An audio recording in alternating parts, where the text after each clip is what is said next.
Hey, thanks for doing an episode of Vinyl Village Garage. We're getting ready to start our next episode here and get on to another project. I say something we didn't normally get into too often, but I think it's going to be kind of interesting. So, hey, I know this song. I actually kind of like this one a lot. Oh, that's not...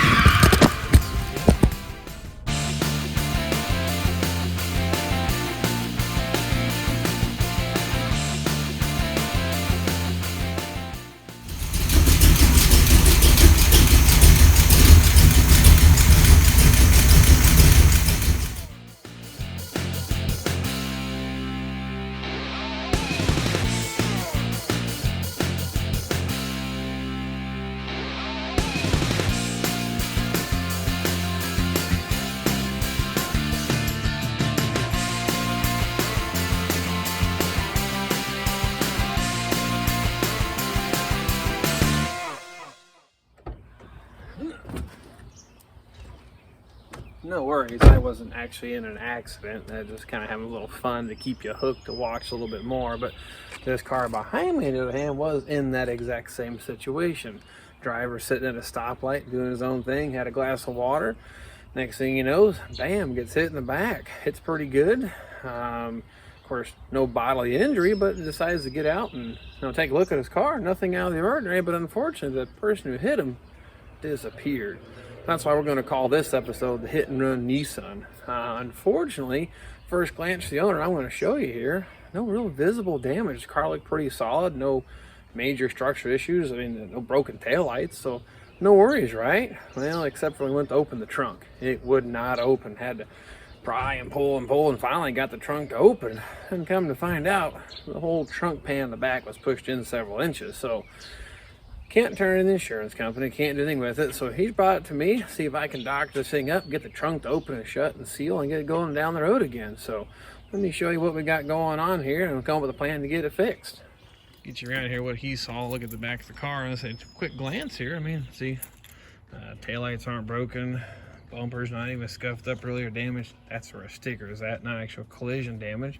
Same as the taillights here. I mean, no obvious sign. Trunk gap, not too bad off. And this side's a little twisted, but again, we're not talking significantly a whole lot. This car probably wasn't much better than that from the factory. But I guess the real surprise came when he actually tried to open the trunk. We put the key in here, push the fob, pop the trunk open. It just would not open. And after fiddling it for a bit, he actually did get it to open. So now it is opening. It doesn't shut very good. But what we found is there's actually a gap here between the plastic bumper. And you look a little further inside here, you'll see the metal reinforcement or actual metal bumper in here. It's pretty creased and damaged. So my plan is to pull this apart, pull the plastic bumper off the back of the car here and see about getting this rear section of the car pushed back into shape. Because when I go to even shut the trunk, you literally have to slam it to get it to shut. It just won't shut until you slam it. So we're going to see if we can't, I guess, fine-tune this car. Again, unfortunately, I can't turn the insurance company, but I'm going to see if I can get them fixed up. So follow along. All right, we'll get started here with some of the essential tools for this job here. Stuff you would probably have at home or get pretty cheap or readily available. A couple come-alongs to pull the back of the car out.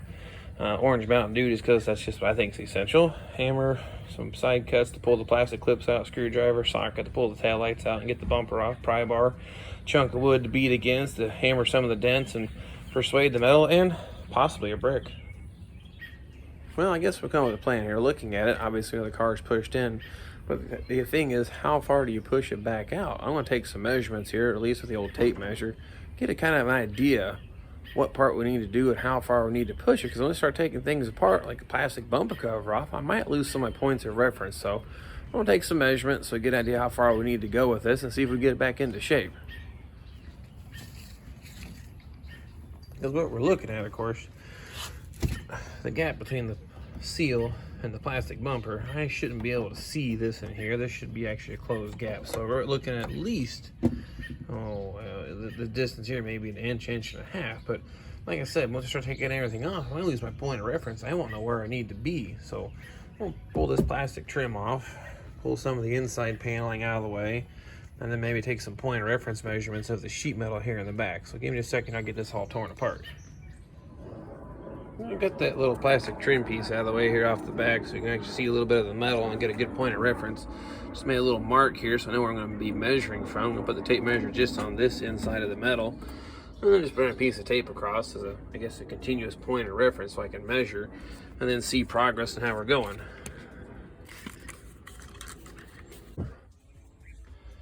It appears I've got the...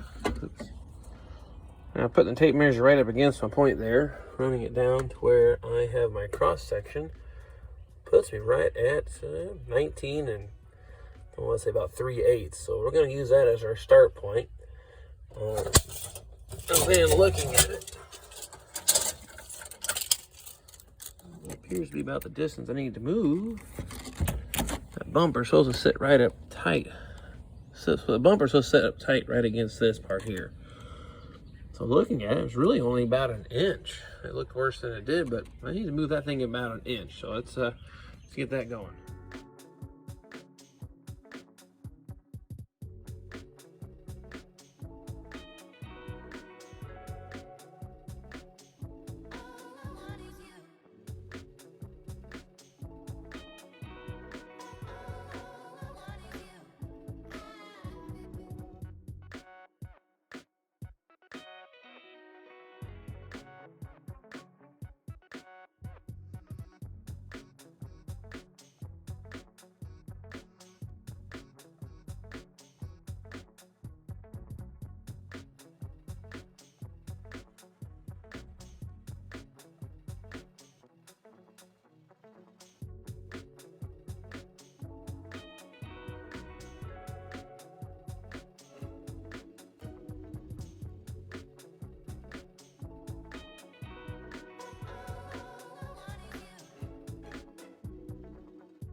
All right, well, that wasn't too bad.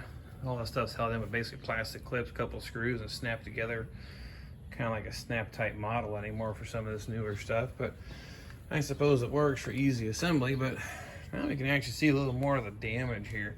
This panel is only pushing about an inch, but the bumper reinforcement here, well, it's nearly 3.5 inches or so. So there's definitely a lot more damage to that bumper support now. I ordered a new one. It looks right in the pictures. What I ended up getting is like a piece of plastic similar to this little bumper reinforcement. So time is of the essence when we carry out this job. So I'm gonna try to just pull this bumper back out into place and reshape it and get the thing going back down the road. The trunk opens and shut nicely. I don't have time to wait for another part. So unfortunately, we're gonna try to doctor this up, but you can see it's bent pretty good. I guess the thing to keep in mind when doing this, collision damage, it's just metal in a sense. I always like to think what I was told, what I've kind of lived by, is metal has a bit of a memory after it was formed. It's like those paintless dent repair guys. They're masters of what they do. They can find that metal and massage it back into place so it restores its memory, I guess you could say. So the idea when a collision happens, you reverse what actually happened. So if it was hit here in the back straight in, well, then you're still just going to pull it straight back out. But this bumper's actually rolled up just a little bit. So now I'm only going to pull out, I'm gonna try to pull down at the same time. So I was thinking, well, what can I use to pull it with? So I'm thinking the old Avalanche truck hitch over here is looking pretty good. It's, downhill on the gray of the driveway and a pretty solid anchor. That thing weighs more than this car does. So I know it seems a bit odd, but I'm pretty sure I'm gonna make this work. So I'm gonna get some either strapping or chain wrapped around this and give it a little pull and see how this thing starts moving. All right, got everything kind of rigged up here. Got a chain around the bumper, tied off to the hitch of the Avalanche. There's a good boat anchor, I hope. We're gonna give it a little pull if it'll come along and see if it'll just come along, I suppose. We'll see what happens.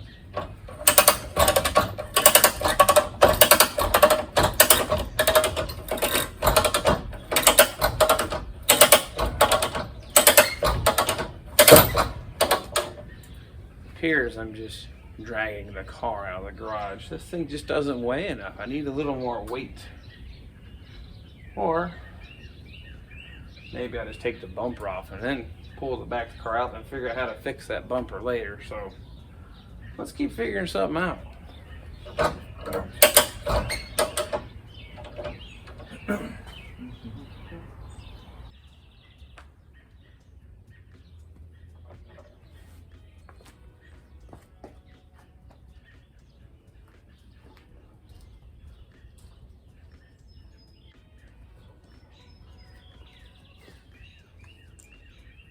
seems I've determined after pulling the car out of the garage, this plan's just not going to get it done. That reinforcement bumper there is just a little more rigid than I anticipated. Now the rear sheet metal, you can pull it by hand or almost pull it back into place. So I'm thinking the best option is with that really deep creases in that bumper, I'm going to use one of my favorite tools and just kind of make a relief cut in it, get it to open up and see if it'll start to pull. And then once I'm done, I just weld it back together and that'll get them by until I actually get the right bumper ordered instead of this plastic thing that they sent me instead. So see how this goes.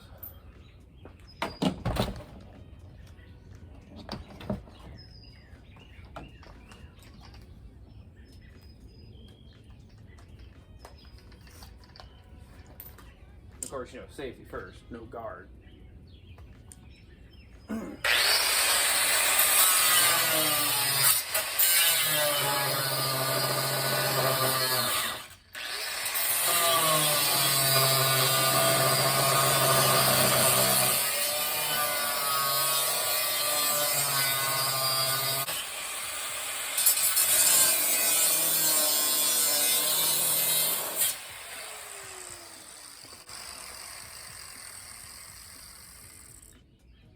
Seemed to have moved a little bit, but same idea here. I'm going to try to reverse the damage. I'm going to pull the deepest point of impact, pull it out, in hopes that it starts to pull the rest of the car out. So seems to have made a bit of a change there in the relief cut there that I made.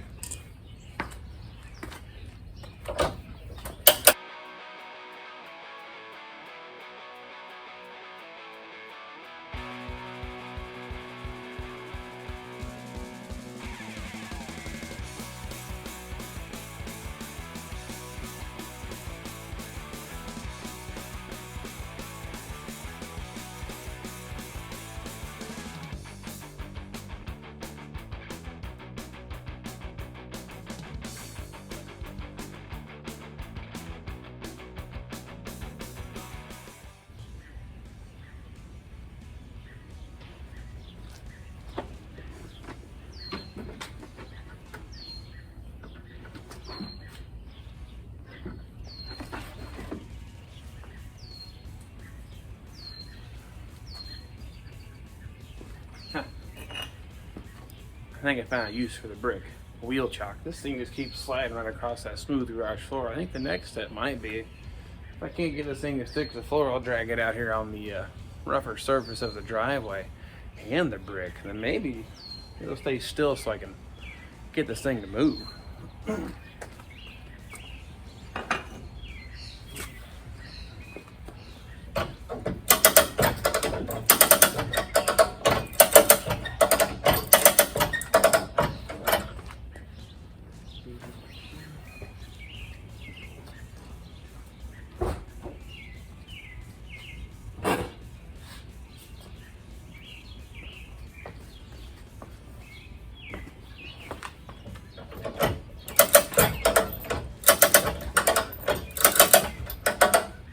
You know, that or just set the parking brake seems to help a whole lot too. Now it's starting to pull the metal pretty good.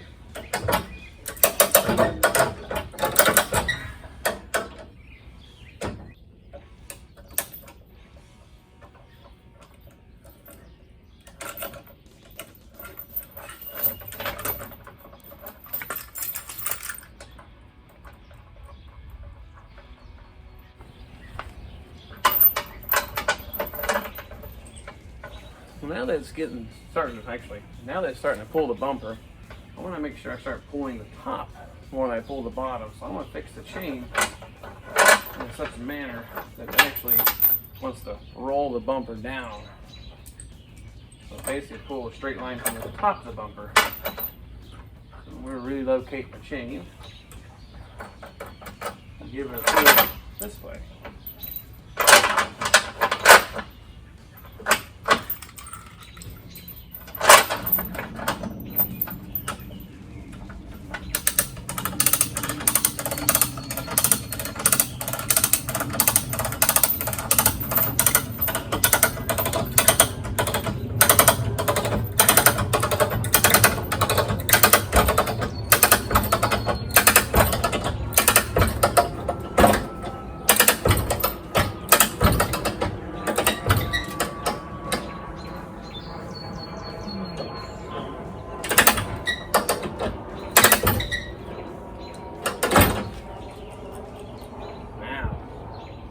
making a little progress.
See what we got here. Let's take a look. All right, well, we can see now a significant gap between the bumper reinforcement and the back of the car.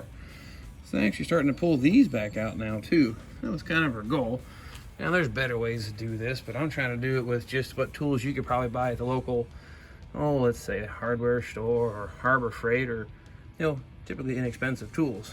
I have a cutoff wheel and a welder, and probably could have cut this apart a little quicker and welded it back together, but I guess I'm kind of having some fun with this challenge. So we now have had almost only a 1/4 inch gap in here before. I'm gonna get the old measuring stick.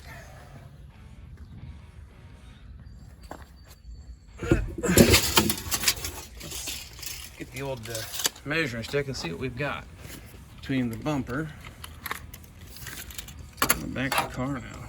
Well, nearly 4 inches. Before I had barely a 1/2 of an inch. So just for, I guess, grins and giggles, did it pull this out yet? Let's find out. And the answer to that question is, line it back up here in the center, get down here, and it reads, about 1/8 of an inch. So we still have 7/8 of an inch yet to pull.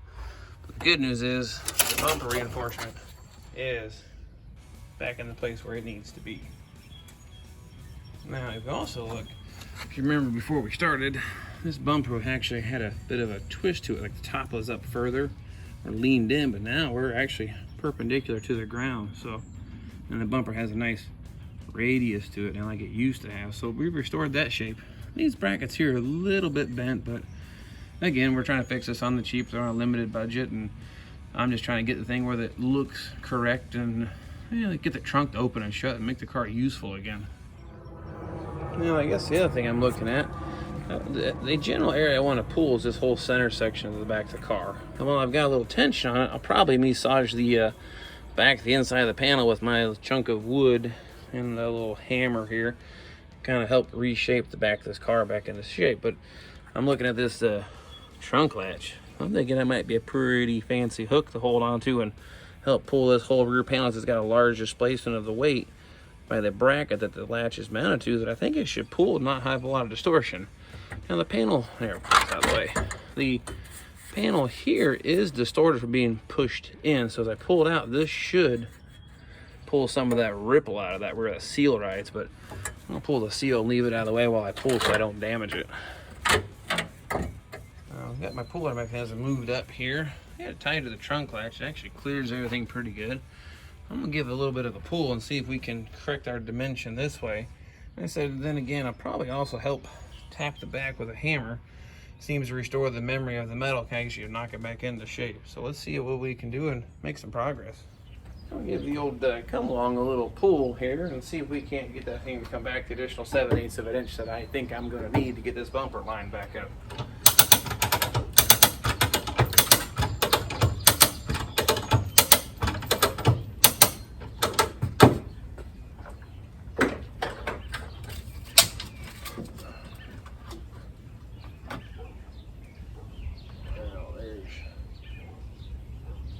20.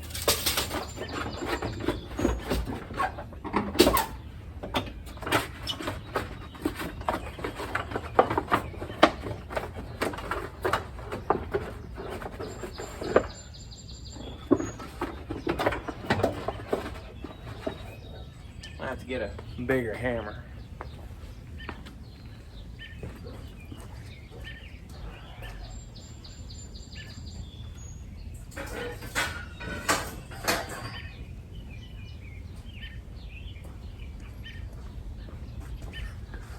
Now this here is the one when you need to use when you need a little more motivation.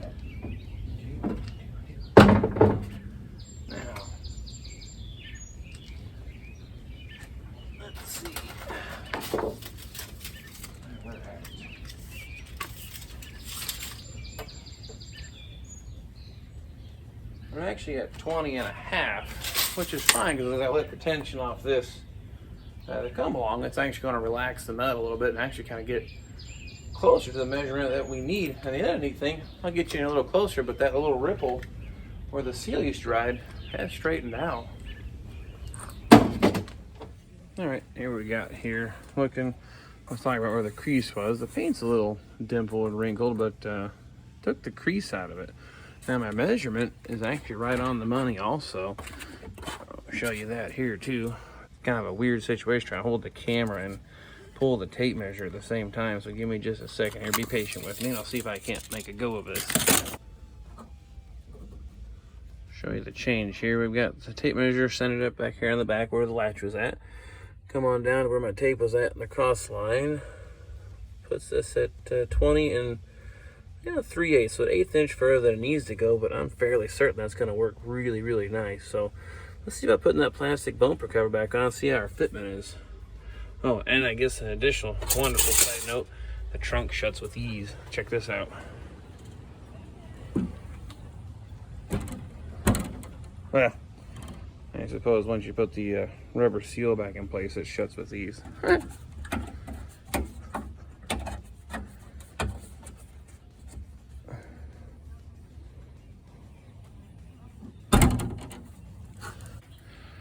The old fob button here opens and shuts. I don't have to slam it anymore, so I think we made some improvement. I think the next step is test fit the bumper and see how that looks. One thing we're going to try to do first is this little plastic impact bumper. See how that fits on the radius that we've created now. I'm pulling that bumper back into shape, but as you can see, got a little wave in the middle, but there's not much I'm going to be able to do about that. But I'm going to weld my relief cut shut, and then I'm going to call that good for what we have to work with here. So I'm going to get the old welder out here and weld that back on. Now ideally the situation would have been I got the new replacement bumper, 4 bolts hold on, replace it. I may still order one and see if I can get the right one here. It's probably about a 35-minute ordeal to change that over, so we still might change that at a later date. For the meantime, though, he needs his car back, so I'm going to weld that back together, get the bumper cover on, prettied up, put the taillights in so it's legal to drive.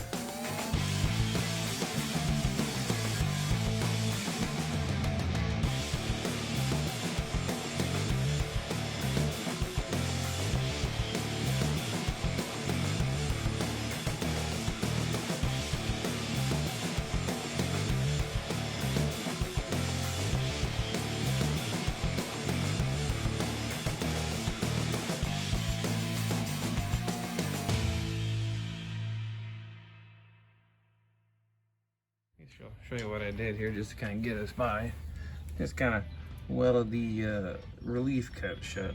Man, this metal's some pretty thin stuff, but it seemed to work pretty good. I'll go ahead and get the plastic bumper back in place, see how that fits, put some taillights in, and get this job wrapped up.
I suppose one of these things, if you've never taken a taillight out of a 2017 Nissan Sentra, not much to it really. There's a little slide clip here in the front corner. As you put the taillight back in, it slides underneath this and locks it in place. There's a little locking hole here that it slides into, and then just 2 fasteners on the inside. I'll show you how this goes back in there. Inside, when you get the taillight roughly in position, tuck the wires through, pull them through. There's actually a rubber grommet. Give it a little pull. It seals the trunk and the wiring back together. And then we slide the taillight, hooking the front corner, pushing it in place. And then our 2 studs pop through here and here. Just 2 fasteners, put those back on. That's how you install a taillight, in case you didn't know. Or obviously the removal is the exact opposite. Just remove these 2 fasteners and pull the taillight out and change your light bulb. Just, I guess, a little FYI or a close-up there. Now, you remember before when I put my fingers in here and pulled the seal back, I had a gap, just a little over an inch. But now we're tucked up tight against the body line. So that's going to sum up this here episode of the old Hit and Run Nissan. We got it all back together here now. I'm going to give you a quick rundown of how much we've improved it. Now the trunk gaps, still about the same. They weren't, say, bad to begin with, really. But the biggest improvement is when I pop the trunk here, you'll watch that it actually opens. Opens nice. And now I can shut it with 1 finger, and it shuts. So I'd say job well done on that one. Okay, well, I guess with that being said, that kind of wraps up this episode. I could have probably done this a couple different ways. Like I said in the very beginning, this isn't typically something I would get into, but I wanted to use tools that you could buy easily at any place. $20 come along, versus I do have a $200 porta power, which would have made short work of this. Wouldn't have had to work as hard, but the goal is kind of give you an example of what could be done at home with what tools you might be able to buy on the cheap or currently already have. Now we've made this car much more usable and user-friendly. I think we made some great improvements, and dollar-wise, technically, I guess if I didn't buy that bumper, we have $0 into it. Besides, about total time, probably about an hour and a half. Now, you probably may not have a welder at home, but like I said, you could have bought that bumper. They price on the internet between 80 to 150 bucks. I bought the $80 one, ended up with a piece of plastic. Pictures right online. I might show it to you here, but the part, definitely not right. It's like that plastic fill that went inside the bumper. But anyway, that's gonna wrap up this episode. Thanks for following along. Hope maybe you learned something, got a laugh, got some enjoyment, or maybe you learned how to do something like this in your driveway. Hope it inspires you to try to do something similar. So thanks for checking us out. Again, if you like what we're doing, please subscribe, and I guess we'll get ready for the next one, and stay tuned.